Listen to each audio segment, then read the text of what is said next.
It is 11:42 p.m. on a rainy Tuesday in Seattle, or maybe it's San Francisco, or Austin, or a cramped brick walk-up in Brooklyn. The city doesn't matter. The view from the window is always the same: wet asphalt, distant headlights, and the quiet, heavy realization that another year has slipped through your fingers. You are 25 years old, and you are staring at a screen. Your phone buzzes on the desk. It's a group chat. Your college friends are at a local bar, celebrating a promotion, laughing over overpriced IPAs and sharing stories that will eventually become the bedrock of their lifelong nostalgia. They texted you 3 hours ago. You didn't reply. Instead, you are looking at a spreadsheet. You are adjusting a cell that tracks your net worth. You just calculated that by skipping your sister's wedding in Denver, refusing to buy a new winter coat, and surviving on Trader Joe's frozen meals, you've managed to save an extra $1,200 this month. Your chest feels hollow. Your eyes burn from the blue light. You aren't building a portfolio. You are paying a ransom to a system that has held your freedom hostage since the day you signed your first student loan agreement. They told you that if you sacrificed your youth, your sanity, and your relationships today, you would be rewarded with a 7-figure net worth by 35.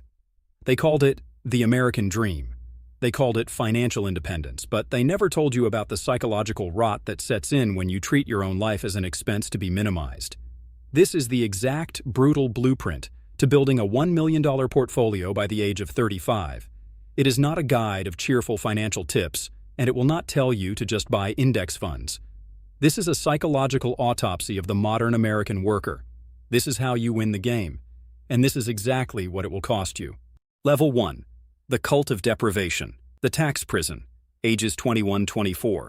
The journey begins in the shadow of debt. You graduate from college with a piece of paper and a 5-figure liability to the federal government.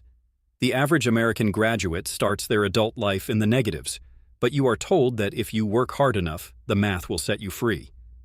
To reach $1 million by 35, you cannot follow conventional advice. The personal finance gurus tell you to save 10% of your income. That is a lie designed to keep you in the middle-class hamster wheel until you are 65, with creaking joints and a mind too tired to enjoy the sunlight. Your savings rate cannot be 10%. It must be 70%. At 22, you land your first entry-level corporate job in a high-cost-of-living city. You make $80,000 a year, which feels like a fortune until the IRS takes its cut. Your landlord demands his tribute, and your student loan servicer drafts its monthly pound of flesh. To squeeze out a 70% savings rate, you must enter the cult of absolute deprivation. You sign a lease on a room in a house with 4 strangers. The radiator clanks all night and the kitchen smells of old grease, but it's $600 cheaper than a studio. You learn to walk past restaurants and feel nothing. You learn to view food not as a pleasure, but as fuel. You buy bulk bags of rice, dried beans, and frozen vegetables. And then, you discover the tax-advantaged prisons of the American financial system. You learn the alphabet soup of capital accumulation, 401k, Roth IRA, HSA. You learn that if you funnel your hard-earned dollars into these accounts, the government will let you keep a little more of your money. But there is a catch. They lock it behind a vault. You cannot touch this wealth until you are 59 and a half without paying a devastating penalty. You are locking your youth in a digital safe, handing the key to the Internal Revenue Service, and hoping that the old, fragile version of you who inherits it will remember why you did it. By 24, your portfolio crosses $50,000. You look at the number and you feel a fleeting spark of dopamine. But then you look around your room. Your mattress is on the floor. Your clothes are fraying at the cuffs. You have successfully lowered your cost of survival to near zero. But in doing so, you have taught your brain that you do not deserve to occupy space in the world. Level 2. The Social Exorcism, ages 25-27. In America, social connection is heavily commercialized. To maintain friendships in your 20s, you must pay admission. There are brunch reservations, weekend trips to Austin, bachelorette parties in Vegas, and $80 dinner bills that get split equally among 6 people, even though you only ordered a side salad and water. In Level 2, to protect your compounding machine, you must perform a social exorcism. You start saying no. At first, your friends are understanding. They laugh it off. But as the months go on, the invitations slow down. You become the friend who is always busy, the one who doesn't get out much. You watch their lives unfold on Instagram.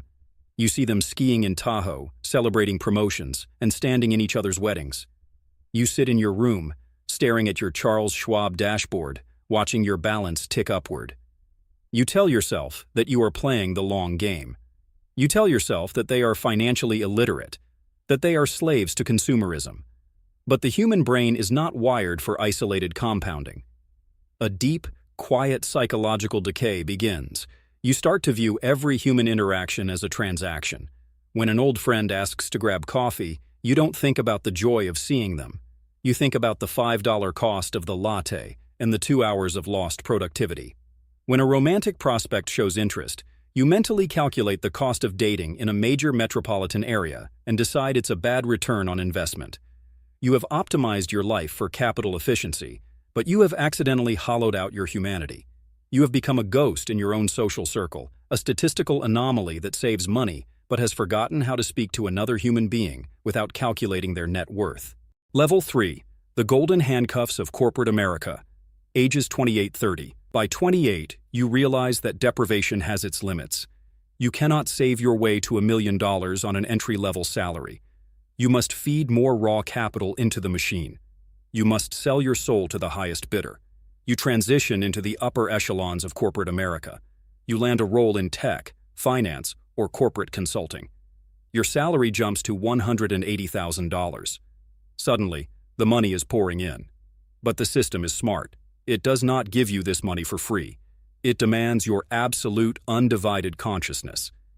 You enter the world of at-will employment, where your livelihood can be deleted by an HR algorithm during a quarterly restructuring. You learn the terror of the PIP, the Performance Improvement Plan, a silent corporate execution device that keeps everyone working in a state of low-grade panic. You are introduced to the Golden Handcuffs. Your company gives you restricted stock units, RSUs, that vest over 4 years. They tell you that you are an owner of the company. In reality, they have chained you to a desk with links made of gold. You cannot quit because if you leave, you walk away from $50,000 in unvested stock. You work 70-hour weeks. You learn to survive on 5 hours of sleep. Your nervous system propped up by Adderall and cold brew. You sit in meaningless meetings where people use words like synergy, bandwidth, and alignment, realizing that your labor produces absolutely nothing of tangible value to the human race. You are a highly paid cog in a machine that exploits others, and your only job is to ensure the machine keeps turning. Every time your boss humiliates you, every time a client screams at you over Zoom, you do not fight back. You swallow your pride, look at your brokerage account, and realize that their abuse is worth exactly $800 an hour. You have successfully commodified your dignity. Level 4. The Compound Psychosis, ages 31 to 33. You cross your 31st birthday. Your portfolio has reached $600,000. On paper, you are wealthy, but mentally, you have entered a state of chronic, quiet psychosis. This is the level where the sheer scale of your wealth begins to warp your reality. Your money is no longer a safety net. It is an active participant in your mental stability. Because your portfolio is heavily invested in index funds like VTSAX or the SP 500, your daily mood is dictated by the decisions of a few men on the Federal Reserve Board. When Jerome Powell speaks on television, your heart rate spikes. If he raises interest rates by 50 basis points, your portfolio drops by $30,000 in 20 minutes. That is more money than you saved during your entire 22nd year of life. You sit at your desk in a daze, realizing that a year of your physical labor, your missed family events, and your degraded health was erased by a single line of text on a Bloomberg terminal. The fear of loss becomes paralyzing. You suffer from loss aversion. You stop looking at the potential of your future wealth and start obsessing over the imminent collapse of the global economy. You spend your weekends reading doom and gloom financial blogs, convinced that a hyperinflationary collapse or a systemic banking crisis is about to send you back to zero. You check your accounts 10, 15, 20 times a day. You have lost the ability to think about anything other than asset classes, inflation rates, and cash flow yields. Your wealth has become a second skin, but it is a skin made of glass and you are terrified of anything that might shatter it. Level 5. The $1 Million Void, ages 34-35. The final level. The compounding momentum has taken over. Your investments are now earning more than your actual salary. The math has won. It is a quiet Thursday afternoon in your mid-30s. You are sitting in your home office, the same silent room you've occupied for years. You open your Fidelity app and face the screen. The balance reads $1,000. No sirens sound. No confetti falls from the ceiling. Your phone doesn't ring with congratulations. The corporate Slack channel you are in continues to buzz with requests for Excel models and slide decks. You look at the number, and you feel absolutely nothing. You are 35 years old. You have achieved what only a tiny fraction of the global population will ever achieve. You are, by every metric of Western society, a complete success. But you look in the mirror, and you see a stranger. Your hair is flecked with gray. Your shoulders are permanently tight from a decade of sitting in ergonomic chairs that couldn't save your back. You have $1 million in an account, but you don't have a family. You don't have a community. Your hobbies died somewhere around level 2, and you haven't felt a genuine, uncalculating moment of joy since you were 21. You realize the ultimate devastating irony of the American wealth machine. $1 million in the modern era doesn't buy you a mansion or a life of leisure. In San Francisco or Brooklyn, it barely buys a modest 2-bedroom condo without a massive, soul-crushing mortgage.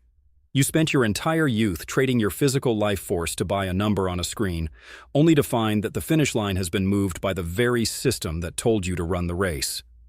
The machine does not make mistakes. It operates exactly as it was designed.